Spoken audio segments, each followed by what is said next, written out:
me pidime tegelikult aastavahetusel juba vahetama Candy Poppe, aga kuna mul seda lihtsalt pole. Candy Pop Mystery Box, siis me täna vahetasime ära. Ta siis mulle mausnud olla. Ja siis ma täna näitan teile, mis asjas on. Mingid sellised kommid. Siis mingid need hapukad, mis arbuusi. On arbuusi või? Siis on mingid Hiina mingi asjandused. Mingid head. Siis on muidugi, mulle nii meeldivad need mingi 4D kommid. Siis Nerds. Ma ei tea, mis õigesti hääldada. Mingi Ressis või ma ei tea, mis see siis on.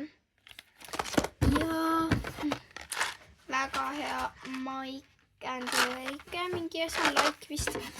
Ja mingi Fanta, Peach Fanta. Ja siis tema poolt veel mulle sellised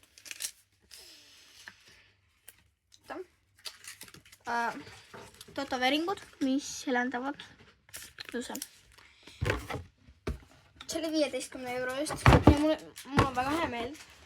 Pean kõik panema ilusasti tagasi.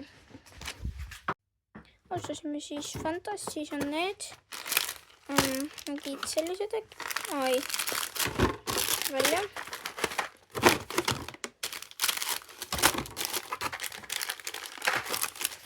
Oi, see läheb enam.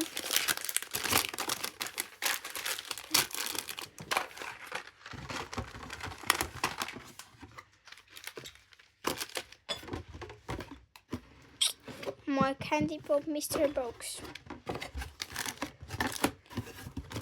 Vähem, miks ta kinni ei lähe?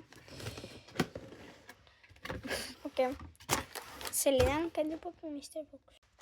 Tšau!